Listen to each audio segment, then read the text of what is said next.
Nesse Rezando a Vida, poderíamos assumir uma frase da segunda leitura para resumir o que ou no que se transforma a nossa vida se não vivemos segundo o Evangelho. São Paulo diz: ai de mim se não evangelizar. O que é que significa isso? O que é que significa evangelizar? Proclamar a boa nova? Não. Senão um mudo não poderia evangelizar. O que é evangelizar? Vem de qual palavra? Evangelizar vem de evangelho. O que é evangelizar? É aplicar o evangelho à nossa vida. Então, nós poderíamos dizer com clareza junto com Paulo: ai de mim se eu não aplicar o evangelho a toda e qualquer situação da minha vida. Não há nenhuma situação da minha vida em que eu possa viver longe do evangelho.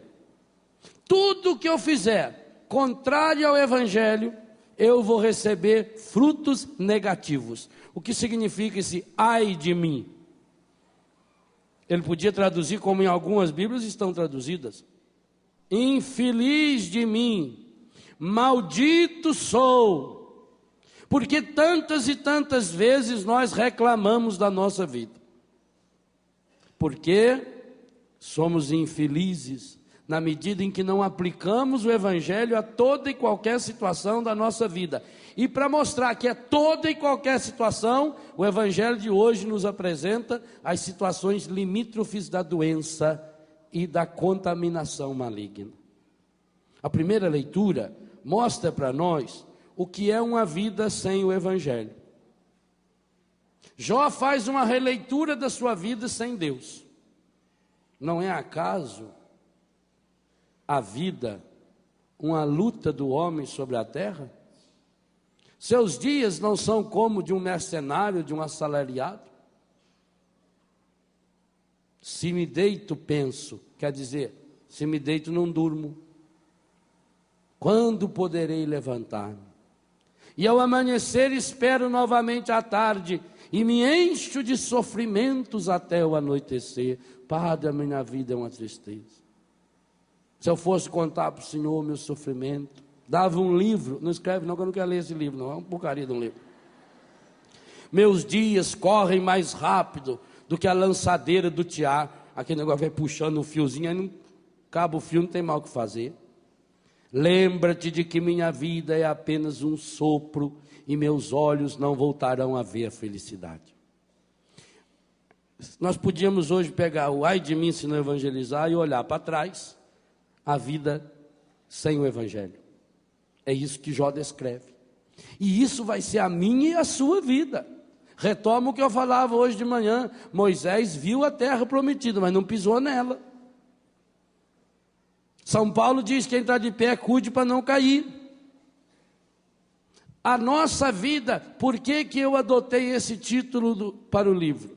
Aliás, quando eu escrevi esse livro, uma das moças da edição Loyola, que publicou o livro, me telefonou e falou: padre, talvez ficaria melhor o título Rezar a Vida. Inclusive ela escreve um resumo disso na contracapa e ela usa a expressão rezar a vida. Eu disse: não, mas foi de propósito que eu escrevi Rezando a Vida, porque o que eu quero passar para as pessoas, o que eu quero ajudar as pessoas a se conscientizar, e é uma coisa que eu tenho procurado fazer também, é transformar a minha vida inteira numa contínua oração. Então, evangelizar significa aplicar o evangelho a cada situação da minha vida. Segundo o evangelho, não há nenhuma situação da minha vida, por mais corriqueira que seja, da qual eu não possa aprender algo de Deus a respeito da minha vida. Tenta encontrar uma situação da vida humana que não se encaixe no evangelho. O que Jesus Cristo fez ao evangelizar? O resultado da evangelização de Jesus é o que nós vimos no Evangelho, eu vou refletir daqui a pouquinho. A libertação e a cura. Mas para chegar na libertação e na cura, Jesus tem uma metodologia, uma pedagogia, cuja assiduidade, ou seja, ele repete a mesma coisa o tempo todo. E qual é o segredo da evangelização de Jesus? Mostrar para as pessoas que o reino de Deus está próximo, mostrar para as pessoas que o reino de Deus está cercando a sua vida, mostrar para as pessoas que aquilo que ela faz, seja o que for, pode se tornar num caminho do reino de Deus para a sua vida. Coisa impressionante, Jesus nunca comparou o reino de Deus a coisas grandes. Você não vai encontrar, por exemplo, comparação tipo assim: olhai a imensidão do universo, como Deus fazia no Antigo Testamento com Abraão. Olha a imensidão do universo, número de estrela que tem no céu, olha as areias da praia, assim vai ser a sua descendência. Jesus nunca mandou olhar para coisas grandes, para coisas imensas. Jesus mandava olhar para coisas simples, coisas cotidianas, coisas do dia a dia. Ninguém teve coragem até hoje de comparar o reino de Deus às coisas que Jesus comparou. Ninguém. Digo a você, nem a teologia teve essa coragem. Porque como é que ia reduzir Deus tanto? Jesus comparou o reino de Deus, por exemplo, a um grão de semente de mostarda. Jesus comparava o reino de Deus a uma mulher colocando fermento na massa para fazer o pão, a um pescador que lançava sua rede, a uma mulher que perdeu uma moeda e varreu a casa inteirinha para encontrar aquela moeda perdida, a um pai que perdeu seu filho, a um pescador que perdeu um pastor que perdeu a sua ovelha. Por onde Jesus ia passando, ele ia mostrando o reino de Deus. O reino de Deus é como essa figueira que não está dando mais figo, então seca. Por que é que Jesus usou tantas comparações? Para fazer com que as pessoas ficassem ligadas que a vida precisa ser rezada, que não há nenhuma situação da minha vida, desde que eu levanto, e eu procuro mostrar isso nesse livro, Rezando a Vida, o último capítulo. Se você tomar o último capítulo desse livro, ele tem aqui um resumo, umas indicações para a gente transformar a vida numa oração cotidiana, a partir da página 183. Então tem a oração ao acordar, depois a oração para você fazer, mas não é oração para você fazer ao acordar, é transformar o seu acordar numa oração. Depois vem oração no banho, não é fazer uma oração na hora de tomar banho, também isso, mas é transformar o meu banho em uma oração. E aliás, eu tento ensinar aqui como dá de transformar o meu banho numa linda e profunda oração de cura interior. Depois as refeições, não é pura e simplesmente rezar antes ou depois das refeições, é transformar a refeição em si, como Jesus fez aqui com a mesa do altar. Ele transformou uma refeição num sacramento, então transformar a minha refeição numa oração. O trabalho, não só rezar pelo trabalho, nós até rezamos quando a gente está desempregado, pedindo a Deus, ou a Santa Edvige, a Santo Expedito, ou qualquer santo desse que trabalha no departamento das causas impossíveis. Então nós vamos atrás deles. Mas depois que eu trabalho, eu não transformo meu trabalho numa oração. Então aqui estou ensinando como transformar meu trabalho numa oração.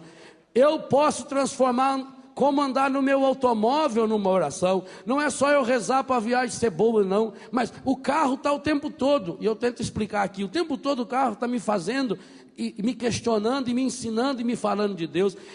Ou você que vai de bicicleta, eu pensei em você mais pobre também, não só nos ricos não, vamos pensar nos pobres aqui, turma que vai de bicicleta. Então eu quero colocar a minha vida como uma bicicleta. Pensei nas senhoras que fazem comida no fogão. O que o seu fogão lhe fala de Deus? E depois termino para dormir melhor. O que eu tentei mostrar nesse último capítulo do livro? Ora, que a minha vida, desde que eu levanto até a hora que eu durmo, ela pode e precisa ser transformada numa oração. Por isso, rezando, é um gerúndio, é um movimento, rezando a minha vida. Do mesmo jeito que para andar de bicicleta, se você parar de pedalar, você cai. Não é assim? A não ser que você seja equilibrista. Mas se não, você tem, para a bicicleta poder equilibrar, você tem que estar em movimento. Assim também a vida de oração, é a fé e a vida, os problemas, as dificuldades, e aí a minha oração é aquele pedalinho que vai indo, que vai indo, que vai indo, que vai me impulsionando. E por isso que eu tenho que ter uma meta, eu tenho que olhar para frente, senão você vai andar de bicicleta, olha para baixo, mete a cabeça no poste, aí rebenta a bicicleta, estraga você também. Eu preciso da força do Espírito Santo, do mesmo jeito que é pneuma nos pneus, né, para os solavancos. Então eu vou tentando mostrar que eu posso transformar toda e qualquer situação. Não há nenhuma situação da sua vida que não possa ser transformada num momento de oração. É isso que Paulo está dizendo. Ai de mim se não evangelizar. O grande problema, meus irmãos e minhas irmãs, que faz com que muitos de nós não experienciemos o poder da cura de Deus em nossa vida é exatamente esse. É porque nós reduzimos a nossa oração a momentos isolados da nossa vida. Então, eu vou rezar agora, quer dizer, se eu vou rezar agora, eu preciso parar o que eu estou fazendo. O que eu estou tentando mostrar com esse livro Rezando a Vida é uma metodologia de oração, acompanhando aquilo que a palavra manda. Você pode ver da primeira à última página desse livro, tudo é fundamentado em textos da palavra. Por quê? É Jesus nos mostrando que nós precisamos colocar nossa vida na sintonia do amor de Deus. E aí o que vai acontecendo? Na medida que eu vou tentando perceber o que Deus está me falando nessa situação, inclusive nas situações adversas, embora o mal nunca seja vontade de Deus, embora o mal nunca seja permissão de Deus, o amor de Deus é em mim, e na medida em que eu faço sintonia com Deus, que a minha oração vai me tornando uma pessoa mais espiritualizada, e que posso ver a vida com a delicadeza da espiritualidade. Ora, gente, na medida que a gente repete alguma coisa, a gente vai se tornando especialista nisso. Você, por exemplo, gosta de fotografia. Então, no começo, você está lá, batendo fotografia. Aí você começa a estudar a fotografia. Você torna-se um especialista. Você vai ser um bom fotógrafo quando você consegue perceber naquela realidade um detalhe que uma pessoa normal não pega, não percebe. Um bom músico, mesma coisa. Há músicos que tiram música de qualquer coisa, de uma caixinha de fósforo, de uma latinha, de um barulho da boca. Porque ele vai se tornando um bom músico, ele vai tendo uma sensibilidade musical. Assim, na medida em que nós vamos praticando a oração, nós vamos nos tornando pessoas sensíveis, pessoas atentas aos detalhes. E o que Jesus mais fez senão mostrar os detalhes da vida humana, e que nesses detalhes, sejam quais forem as situações que nós vivemos, que aí se manifesta Deus, que daí eu posso tirar um ensinamento de Deus para a minha vida. Mas como nós perdemos a comunhão e o contato com a natureza, nós vivemos uma vida fria na cidade. Nossas casas são casas frias, nós não temos referenciais de Deus. Quais são os referenciais que nós criamos hoje? Nós criamos referenciais do mundo. Nós chegamos em casa, estamos atentos, ligamos a televisão, queremos assistir o jornal e o outro programa, e isso, aquilo, saber tudo que acontece no mundo. E aí enchemos o nosso coração com os referenciais das notícias negativas, das coisas ruins. E aí você assiste 2 ou 3 horas de televisão à tarde, em qualquer canal desses outros canais abertos de televisão, e você fica deprimido e decepcionado. Meu Deus, só tem problema. Porque lá arrumaram um homem que foi contra a mulher. Porque lá não sei aonde o rapazinho cortou o pescoço da velha, a avó dele aqui despedaçou, foi pedaço de velho para tudo quanto é lado, aquilo lá não sei aonde. E lá não sei aonde fizeram isso, fizeram aquilo. E aí já telefona e você já vai criando. Porque nós estamos criando referenciais negativos, referenciais estragados. Ai de mim se não evangelizar, significa eu preciso aplicar o evangelho nos meus relacionamentos. Minhas amizades são segundo o evangelho? Minhas conversas são segundo o evangelho? Minhas brincadeiras são segundo o evangelho? Eu estou colocando, evangelizar, no nosso caso, é colocar Jesus. Jesus é o evangelho. Jesus é a boa nova. Eu estou colocando Jesus como referencial em minha vida? Eu só vou conseguir amar alguém na medida em que eu coloco Jesus como referencial dessa pessoa, porque senão nós caímos naquilo que falávamos na sexta-feira, caímos no campo da impotência. E eu perguntava: é possível, é difícil amar uma pessoa que nos ofendeu? E a resposta é: não é difícil amar, é impossível. Então aplique essa pergunta não só para uma pessoa que já ofendeu você. Você ama o seu marido, você ama a sua mulher, você ama o seu namorado, você ama a sua namorada, você é apaixonado. É difícil continuar vivendo esse amor por muito tempo? Não, é impossível. Amar alguém do ponto de vista humano é preparar o seu coração para a ingratidão, é preparar o seu coração para as decepções. Quanto mais você amar uma pessoa do ponto de vista humano, mais pode preparar seu coração para a ingratidão e para o sofrimento. Enquanto não colocar Jesus como referencial, ai de mim se não evangelizar. Evangelizar é colocar Jesus como referencial de amor. Evangelizar é colocar Jesus como referencial daquilo que eu faço, inclusive, especialmente daquelas coisas mais cotidianas. Então nós precisamos mudar algumas mentalidades. Se você percebeu bem ao longo desse acampamento, a palavra de Deus foi nos mostrando algumas coisas simples e sérias.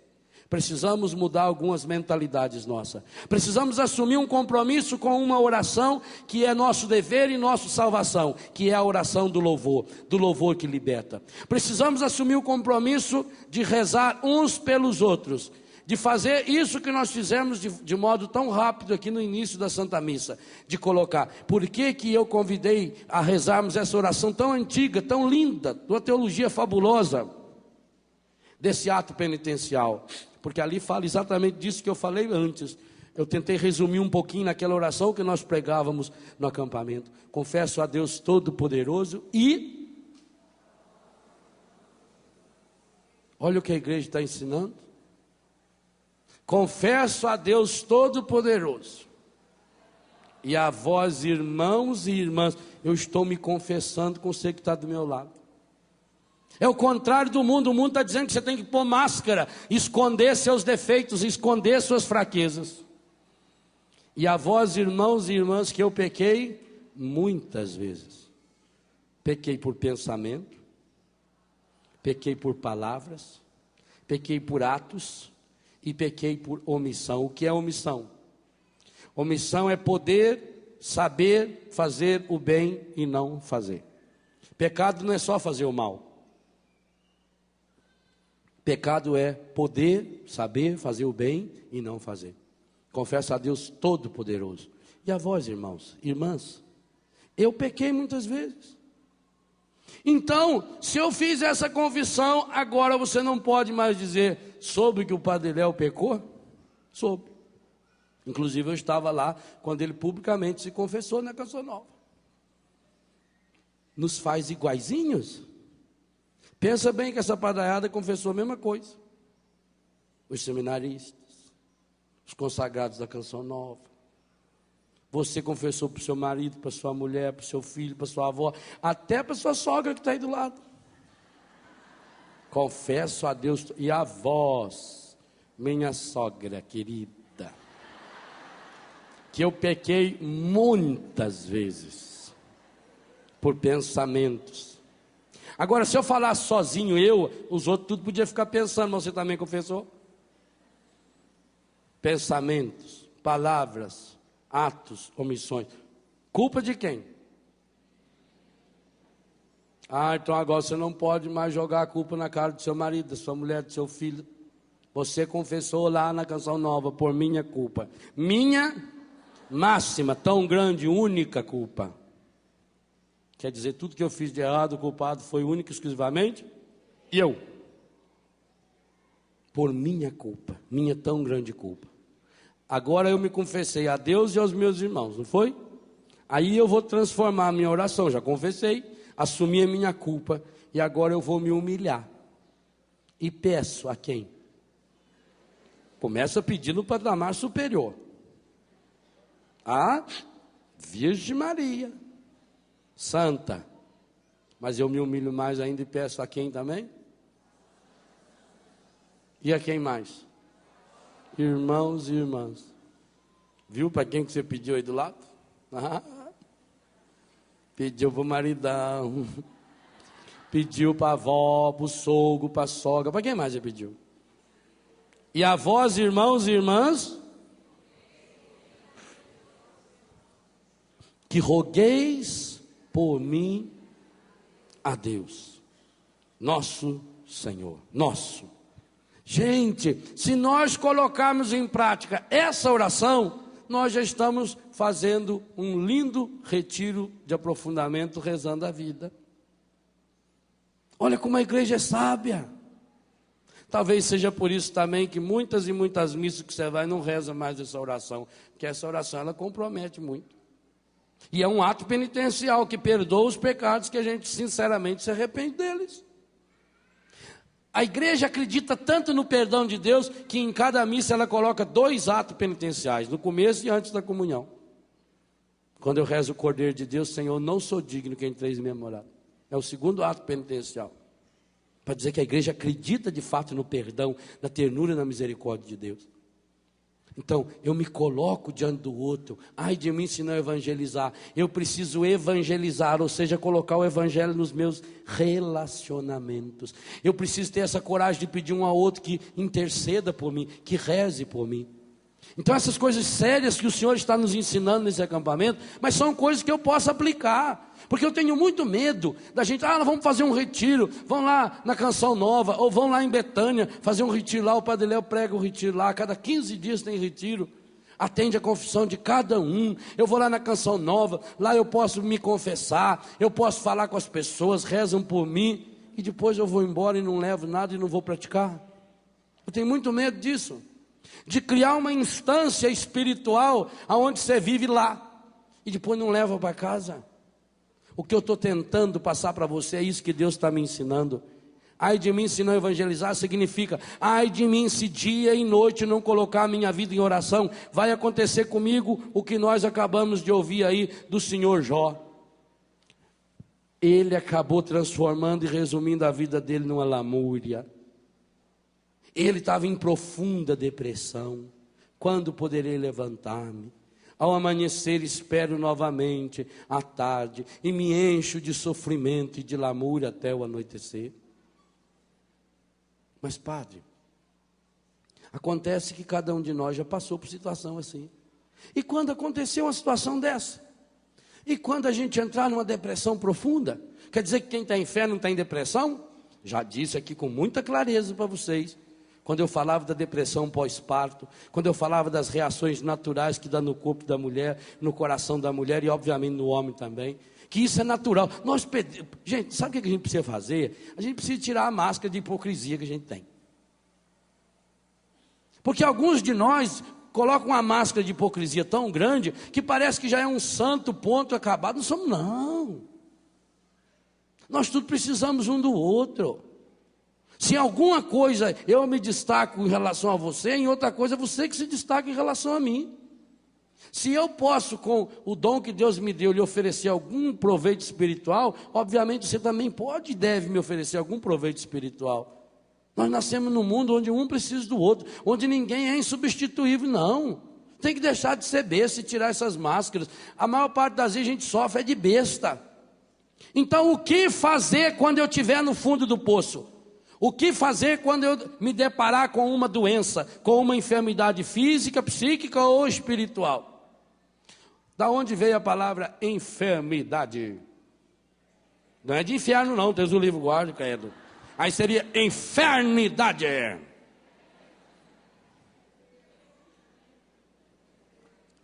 De enfermo, muito, olha, eu gosto de gente inteligente. Vai pensar que pasteurizado veio de pastel. Português põe o pastelzinho no leite para vender leite pasteurizado. Enfermidade veio de enfermo, olha que beleza. E da onde veio enfermo? Veio de enfermidade. Que veio de enfermaria. Que veio de enfermeira. Que fez enfermagem. E aí é capaz de chegar no fermento, em formiga, ou informática. Não. Enfermidade. Enfermo vem de não firme. É do latim. Padre, é cultura também, meu filho. Tá vendo? Você vai aprendendo. Ora. Nunca mais vai esquecer. Enfermo significa, então, não estou firme. É o contrário de firmeza. Enfermo, está balançando, está capiangando, está cambeteando, não está firme. Então, por isso que nós temos enfermidades físicas, psíquicas e espirituais. Eu estou meio enfermo fisicamente aí com esse pequeno difruço que está me dando. Eu difrucei, constipou. Você já teve difruço? Você é difruço. Difruço passa. E o difruço tem uma grande vantagem. Se você tomar remédio e fizer um tratamento bem feitinho, em uma semana desaparecem os sintomas. Se não fizer, leva 7 dias para sarar. Então, você tem que levar muito a sério o tratamento para difruço. O difruço, então, não estou muito firme fisicamente. Mas posso também não estar muito firme espiritualmente. E não é firme de mineiro, não. E aí, firme? Não, é futebol. Não é esse firme, não. Esses firmes que passam na televisão. É de firmeza. Então, espiritualmente não estou muito firme. Estou meio balangandando, estou andando aí para um centro espírita, estou indo lá na Mãe do Santo, não estou rezando muito, falo que vou rezar o terço, não rezo nem um meio. Quer dizer, vou ficando fajutinho. Vou perdendo a minha firmeza. Não estou andando firme. Ou eu posso estar com uma enfermidade afetiva. Meu casamento não está muito firme. Meu namoro está mais ou menos. Meu namorado está muito ciumento. Minha namorada está muito ciumento. Minha família. Quer dizer, eu vou cultivando umas coisas que não vai me deixando firme. Firme significa seguro. Firme significa decidido. Firmeza significa eu estou indo, que eu aguento. Eu aguento firme. Enfermo significa isso. Cada um de nós que está sujeito a isso e não sabe por que não. E não tem que ficar justificando, não. Eu sou apaixonado no Papa por isso. Você já viu o Papa justificar a doença dele? Nunca. Ele não fala, vocês me desculpem que eu não estou podendo falar bem, que eu estou com um problema. Nunca. Quem fala da doença do Papa é a imprensa. Ele não, ele fala de Jesus. Veja a diferença. Eu não tenho que justificar a minha enfermidade. Outra coisa, eu não tenho que me culpar da minha enfermidade. Eu posso tomar cuidado. Se eu sei que tomar banho quente e sair no vento, que isso pode me constipar mais rapidamente, eu vou evitar. Se eu ficar pisando com o pé descalço num cimento frio, que isso aí vai provocar um difruço, eu vou cuidar. Não é assim? Que se eu comer muita carne gordurosa, pode dar uma diarreia, eu não vou tomar. Eu vou evitar. Não é assim? Agora, eu não posso me culpar porque fiquei doente. Então, quando eu fiquei doente, o que eu faço? Vou atrás do remédio. A quem você apresenta, em primeiro lugar, as suas enfermidades? Quando vivemos a nossa fé, rezando a vida, nós fazemos o que o Evangelho disse. Nós passamos a apresentar as nossas enfermidades, em primeiro lugar, para Jesus. Eu hoje de manhã falei para ele com muita tranquilidade. Falei, estou com esse trem aqui desagradável, que me atrapalhou a dormir, mas o povo hoje tem que me aguentar falar 3 horas ainda, 2 de manhã e 1 de tarde. O senhor dá um jeito, que vai ficar muito feio eu ficar com aquele rano escorrendo lá na hora do sermão. Então o senhor faz favor. Eu já falei com ele. Agora, se ele quiser largar eu para essa vergonha, azar dele. Ainda mais que eu estou comprometendo ele publicamente. A quem nós confessamos as nossas enfermidades? Sabe uma coisa fabulosa do Evangelho? as pessoas levam os problemas, as suas enfermidades, tanto faz físicas, psíquicas e espirituais, para quem? Para Jesus. Olha aqui, fala 3 vezes. Veja a bondade e a misericórdia do Senhor.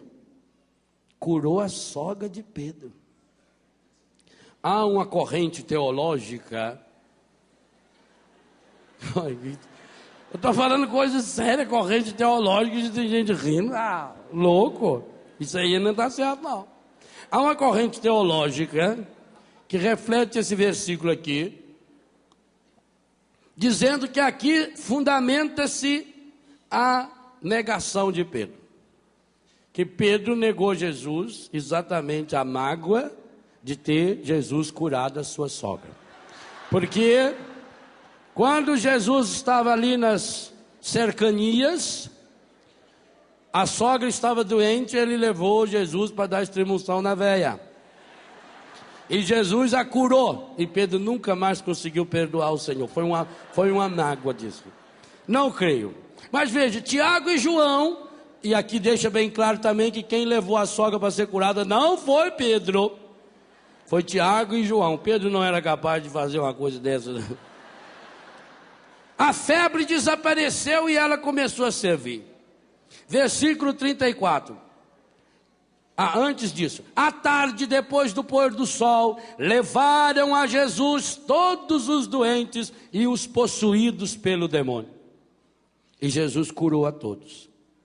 Logo lá no final, e Jesus andava por toda a Galileia, pregando em suas sinagogas e expulsando os demônios. Então vejam bem, a prática número 1 do povo de Deus com Jesus era, diante de Jesus desaparecia a enfermidade. Por quê? Porque Jesus saía correndo curando as pessoas? Não. Porque eles levavam os seus doentes até Jesus.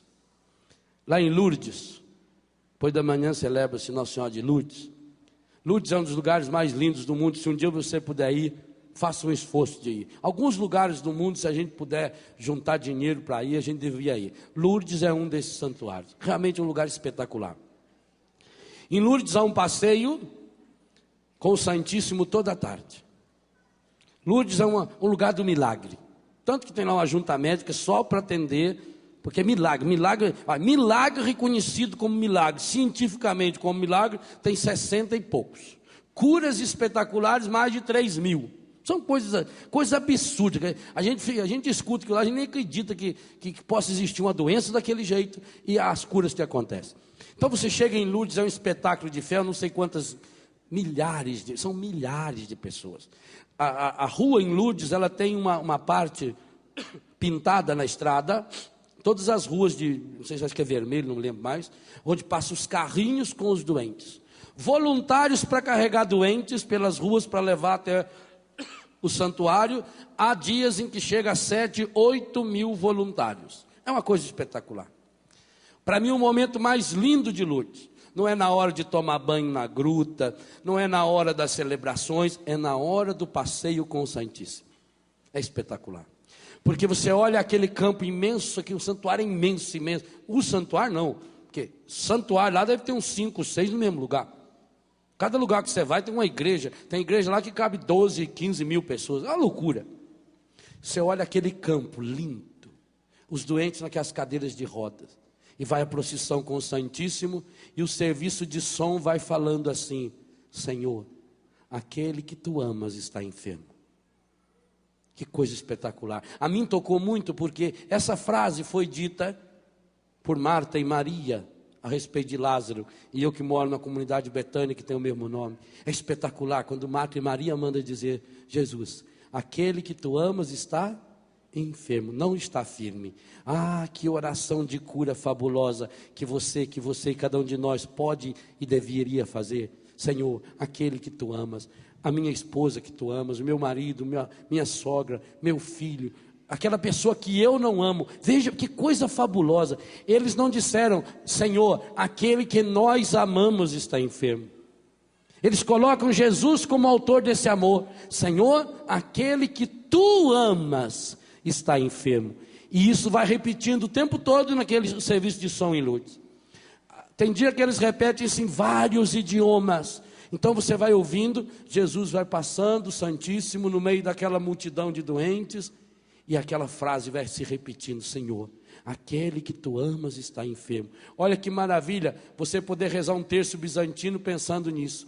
Já pensou? Você tem uma pessoa de sua família que está enferma, uma pessoa que está doente, então você pega o seu tercinho bizantino e começa: Senhor, José que tu amas está enfermo. Senhor, José que tu amas está enfermo. Senhor, José que tu amas. Quando você terminou de rezar 100 vezes, aqui dá mais 10, 1000 vezes você falou para o Senhor: aquele que tu amas está enfermo. E eu repito, essa enfermidade não é só quando você está num estágio avançado de um câncer, ou da AIDS, ou de uma enfermidade no coração ou no pulmão, e que parece que não tem mais cura, não. Enfermo é não firme, se ele não está firme na fé, se ele não está firme na sua saúde psíquica, se ele não está firme na sua saúde afetiva, se ele está sendo destruído pela droga. Senhor, aquele que tu amas está enfermo. A grande atitude de cura que o evangelho de hoje nos ensina é essa: nós precisamos levar os nossos enfermos até Jesus.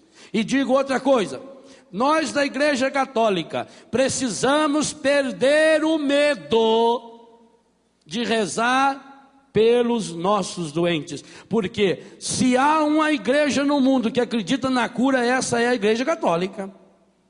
Agora, sabe o que aconteceu? E aqui é bom cada um de nós fazer um meia-culpa, minha máxima culpa também. Como muitos e muitas de nós reduziram a oração de cura a um momento de curandeirismo, onde inclusive se manifestam os desequilíbrios afetivos, showzinhos à parte. Então muitos pastores católicos, padres e bispos, para evitar o falatório, proibiu, o que é uma pena. O que é uma pena. Nenhuma outra religião no mundo acredita tanto na cura como a Igreja Católica.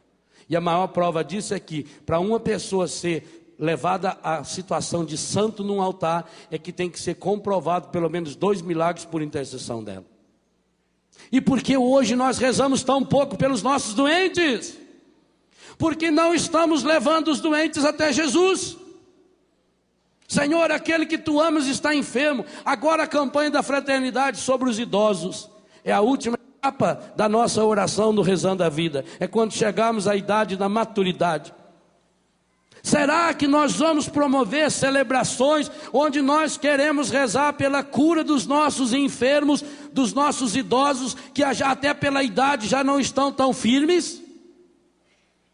É preciso que a gente tenha coragem de celebrar missa pela cura, missa pela restauração das pessoas. Em primeiro lugar, toda missa é de cura e de libertação. Não tem nenhuma missa que o padre possa tirar fora a mais linda oração de libertação que nós rezamos em cada Eucaristia: livrai-nos de todos os males, ó Pai, dai-nos hoje a vossa paz. Ajudados pela vossa misericórdia, sejamos sempre livres do pecado e protegidos de todos os perigos, enquanto vivendo a esperança aguardamos e preparamos a vinda do Cristo, que é o nosso Salvador. E qual é a resposta do povo? Vosso é o reino, o poder e a glória para sempre. Significa: em minha vida não tem espaço para o reinado do encardido, em minha vida não tem espaço para o reinado do ódio, em minha vida não tem espaço para o reinado da mentira e do pecado. Eu pertenço a Deus, eu tenho uma marca de Deus, eu sou de Deus. E aí você começa também a levar a pessoa mais importante desse mundo que você precisa levar e apresentar para Jesus e dizer: Senhor, aquele que tu amas está enfermo. Quem é? Você mesmo. Mas para você chegar a isso, veja bem, a primeira reflexão de ontem: enquanto nós não nos convencemos por experiência, e aí veio a oração de cura ontem à noite do batismo, enquanto eu não me convenço por experiência que Deus me ama, que eu não sou fruto do acaso, que Deus me escolheu no meio de 300 milhões de possibilidades. Se Deus me escolheu no meio de tanta gente, de tanta possibilidade, é porque Deus me ama com amor infinito, e eu preciso me convencer disso. Então você precisa começar a se apresentar ao Senhor assim: Senhor, este que tu amas está enfermo. Hoje eu posso apresentar a Jesus: esse Léo que tu amas está enfermo. Apresenta-se ao Senhor: esse que tu amas essa, diga seu nome, que tu amas. Ah, esse que tu amas como é espetacular. Leve os seus doentes até Jesus. Leve as suas enfermidades até Jesus. Quantas e quantas vezes, quando a pessoa está sofrendo uma enfermidade afetiva, um problema de relacionamento, vai buscar ajuda aonde? Vai em pai de santo, em mãe de santo, manda fazer trabalho, leva a cirola do marido, mais R$500. Eu conheci uma moça que teve que levar a cirola do marido, mas não podia nem lavar. Falei, quer coisa, não traz isso para eu ver não, pelo menos lava antes, tá louco? Então tinha que levar a cirola do marido, 1 litro de cachaça, 3 quilos de carne, 2 quilos de asa de galinha velha, não sei se isso tinha alguma coisa a ver com ela mesmo, e R$500 que era para ajudar o santo. E a anta foi. Aí foi lá, levou o nome da pessoa, tem que levar o nome 5 vezes, costurar, botar na boca do sapo, costurar a boca do sapo. Aproveita e beija o sapo, quem sabe ele vira um príncipe já, você já leva para cá. Já. Quando você está com um problema afetivo, você vai até quem? Tem que começar a ir até Jesus. Rezando a vida significa isso. Senhor, aquele que tu amas, o meu relacionamento não está bom. Começa a rezar o seu relacionamento, começa a rezar o seu namoro. Eu ensino para os casais no Retiro Casais 1, lá em Betânia, os casais precisam aprender a rezar a sua sexualidade. E graças a Deus eu tenho recebido muitos testemunhos de casais. Casais que têm falado, olha padre, obrigado, o senhor nos ajudou muito, nós passamos a viver melhor a nossa vida sexual, a nossa vida afetiva, depois que fizemos aquele retiro. Como a gente fica feliz. Não existe nenhuma área da minha vida que Deus não seja o Senhor, não tem nenhum pedaço do meu corpo, como eu disse ontem, por isso eu estou supondo tudo que eu já falei nesse acampamento. Não tem nenhuma parte do meu corpo que não tenha sido feita por Deus. Agora, por que será que algumas orações, algum tipo de doença, as pessoas não pedem oração? A senhora deveria pedir a Deus a cura da impotência sexual do seu marido. Porque a vivência matrimonial na carne é uma obrigação do casal. O marido, por sua vez, deveria pedir a cura da frigidez da sua esposa. Eu estou dando um exemplo assim bem concreto para você entender. Porque senão tem algumas doenças que a gente não tem coragem de pedir a cura para Deus. Eu vou pedir a Deus que cura a minha hemorroida. Agora também não precisa você pedir a pessoa que faça imposição de mãos em determinadas orações, que fica uma situação difícil para a gente, principalmente, que é padre. Padre, eu estou com uma doença, queria que o senhor fizesse uma imposição de mão em mim. Ah, mas não podia ser aqui não, padre, que meu problema é uma hemorroida. O pior é quando ela chega a ser MPF, hemorroida para fora. Piorou ainda. Não precisa, põe a mão no ombro da pessoa, o espírito. Mas eu tenho que pedir a Deus a cura do meu problema do intestino. São Paulo não curou a diarreia do pai do governador da ilha lá? Curou, ué. Então não tem área da minha vida. Mas eu preciso ter consciência que meu corpo foi tecido no seio da minha mãe.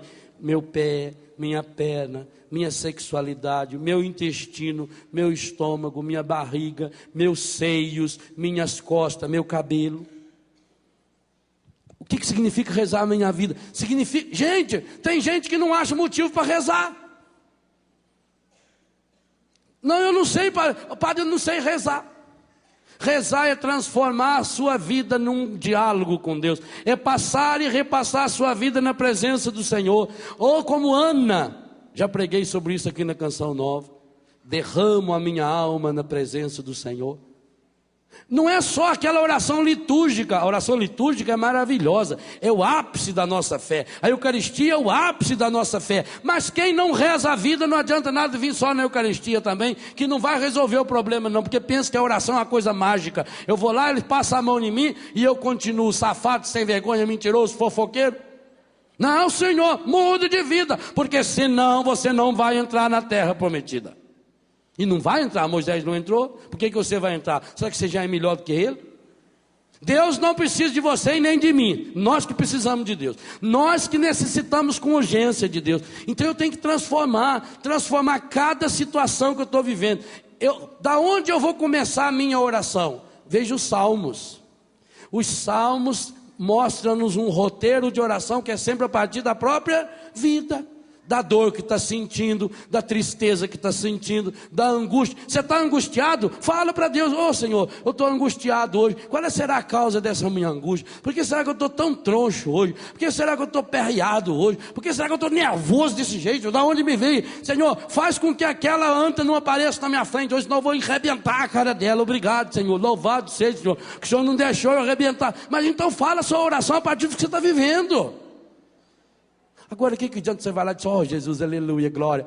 A gente vê que a pessoa não sabe rezar, e quando você vai num grupo de oração, ou quando vai fazer uma oração espontânea, que a cada meia palavra ela põe Senhor Jesus no meio. Sim, Senhor Jesus, eu te peço, Senhor Jesus, ó Senhor Jesus, ajuda, Senhor Jesus, minha avó, Senhor Jesus, que naquele dia, Senhor Jesus, que eu estava indo, Senhor Jesus, quando eu vi Senhor Jesus, eu estava orando, Senhor Jesus, senão aleluia, e tudo fala amém, e aí Deus falou amém, e Deus disse amém, amém, amém, meu inferno, que Deus não está enjoado com você já.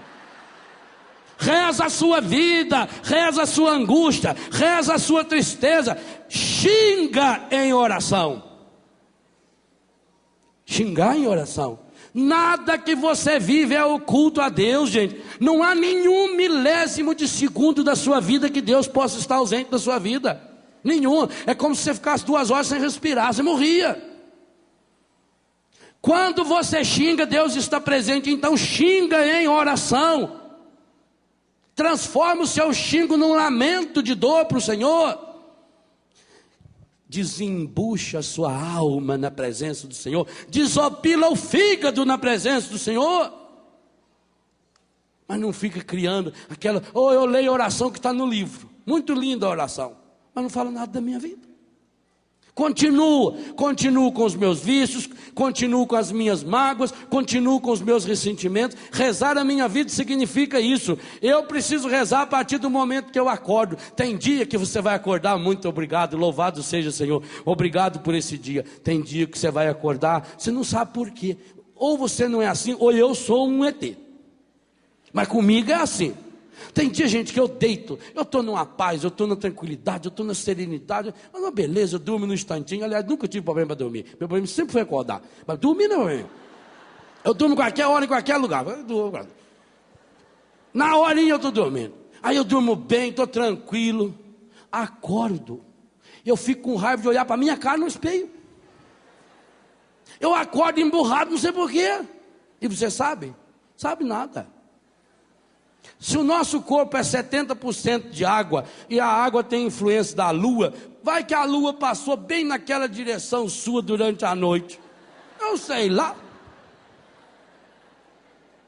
Eu sei lá se durante a noite, virado para um lado ou para um outro, eu não dei uma cutucada no meu fígado ou no baço e ele acabou expelindo lá alguma bilis que não devia ter expelido e aquilo tomou conta. Não sei.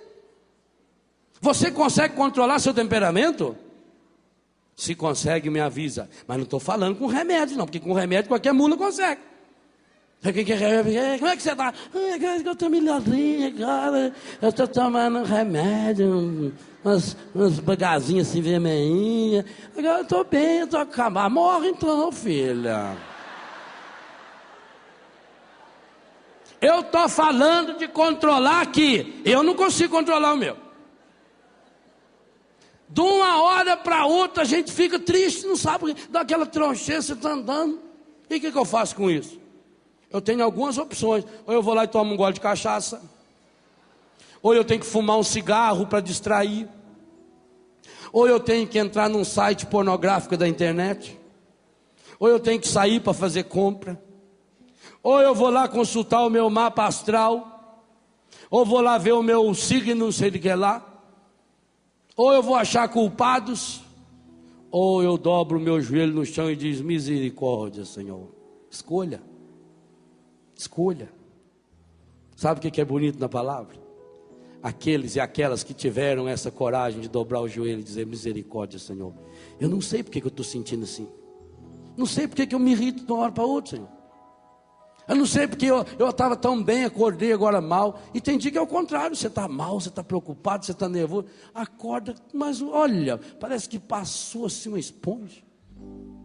O importante não é você se programar feito um robô que acorda todo dia igual. Não, o dia que você acordar para baixo, ô Senhor, me ajuda a ficar para cima hoje.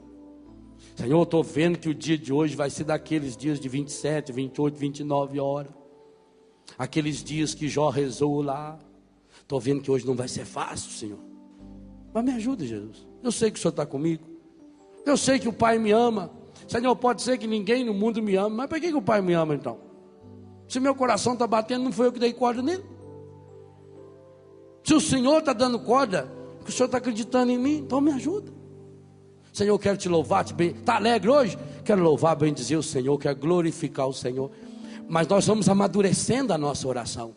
Quando eu estiver nessa plena consciência de que Deus está no comando da minha vida, eu começo inclusive a transformar a minha decepção, a minha tristeza, a minha angústia em louvor. Muito obrigado, Senhor. Eu não sei por que está acontecendo, mas eu te louvo, Senhor. Eu sei que o mal não vem da tua permissão, nem da tua vontade, mas eu te louvo, Senhor. Apresente agora aquele que o Senhor ama para Ele. Apresenta. Você tem alguma enfermidade física, psíquica, afetiva? Apresenta para o Senhor. Apresenta você que já está na plenitude da sua vida. Você que está idoso. Fala, muito obrigado, meu Deus, porque eu cheguei até aqui. Feche seus olhos um pouquinho e reza comigo. Principalmente você. Você que, quem sabe, muitas e muitas vezes até pensou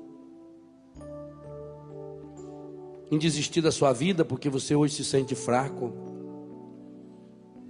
Porque você já está idoso, idosa. Se essa palavra ajuda você a rezar, repita comigo, no silêncio do seu coração, com seus olhos fechados. Meu Senhor e meu Deus, muito obrigado por mais um dia de vida.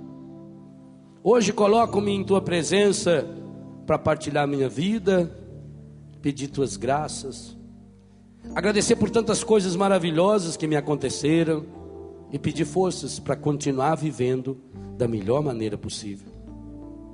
Quero continuar cumprindo a Tua vontade e vivendo no Teu amor. Se essa palavra que eu estou lendo do livro Rezando a Vida não ajuda você a rezar, vá repetindo com seus olhos fechados: Senhor, esse que Tu amas está enfermo. Eu te agradeço, Senhor, pela graça de ter chegado a essa idade. Que idade você tem?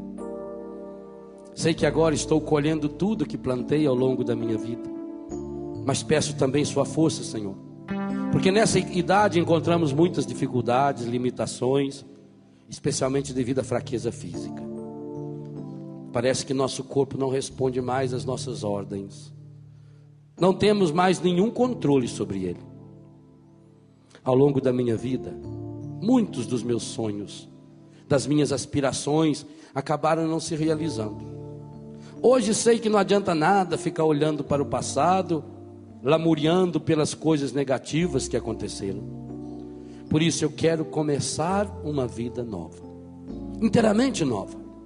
Quero viver intensamente cada segundo de minha existência. Não sei quanto tempo vou viver, mas isso não me interessa mais. Já desperdicei tanto tempo em minha vida. Agora quero viver cada segundo como uma eternidade. Quero saborear cada momento como único e irrepetível.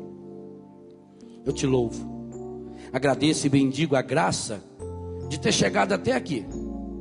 Sei que a minha vida, mesmo não sabendo corresponder como deveria, é um dom e um presente do Pai. Obrigado, Pai. No entanto, hoje já não me sinto mais tão útil como sentia antigamente. As pessoas, nem mesmo as da minha família, não me pedem mais conselhos e opinião. Parece que eu fico sempre jogado de lado.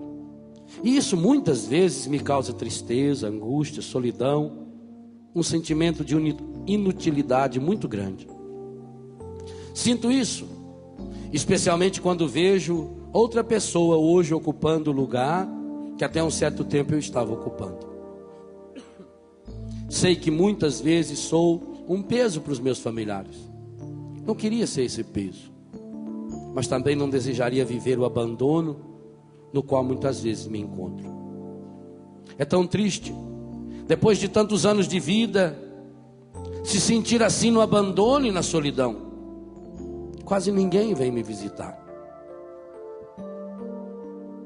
Parece que as pessoas não gostam muito do cheiro da gente velha. Fico tão triste quando vai chegando a época do Natal, Dia das Mães, Dia dos Pais, Páscoa. Sempre fico esperando que alguém da minha família venha me visitar. Mas eles são muito ocupados. Às vezes até telefonam. Mas eu fico triste demais. Me ajuda, Senhor. Senhor, mostra-me. E eu peço a você idoso, você aposentado, reza comigo, no silêncio do seu coração, sinceramente esse trechinho. Senhor, mostra-me no que ainda posso ser útil para o mundo, para a minha família, para a minha comunidade. E isso vale para qualquer um de nós, não só as pessoas idosas. Para você jovem também, para você adulto. Senhor, mostra-me no que ainda posso ser útil para o mundo, para a minha família, para a minha comunidade. Tira esse sentimento de inutilidade e dá-me a graça de conhecer e colocar a minha experiência de vida como um serviço generoso para todos os que o Senhor mesmo colocar em meu caminho. Quero pedir também, Senhor, pela misericórdia infinita do teu amor, que tires do meu coração um certo orgulho prepotente de achar que eu sabia fazer tudo melhor do que os outros e que no meu tempo tudo era mais perfeito. Sei que é saudosismo meu e sei que o Senhor também compreende esses meus sentimentos, que eu saiba ser bondoso, bondosa, também compreender todas as pessoas que vivem ao meu redor. Hoje quero também pedir a graça de ir me desapegando de tudo o que não me é mais necessário. Eu vivo guardando coisas em minhas gavetas e vivo guardando coisas em meu coração. Por isso muitas vezes estou triste, preocupado, ansioso demais. Se me faltam as forças físicas para o trabalho, quero oferecer meus sofrimentos. Eu convido você, meu irmão, minha irmã idoso, idosa, a oferecer de fato esse pedaço da oração ao coração de Jesus, a completar na sua carne o que falta a paixão de Cristo. Se me faltam as forças físicas para o trabalho, quero oferecer meus sofrimentos, minhas doenças e minhas orações pela transformação e pela conversão do mundo.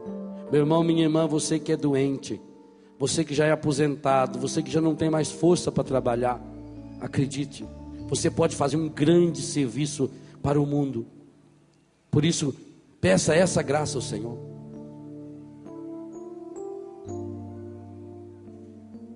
Quero pedir que o Senhor me ajude a entender tantas mudanças que vem acontecendo no mundo de hoje. A maioria delas eu não consigo entender. Então sinto-me fora desse mundo, mas ao mesmo tempo apegado a Ele.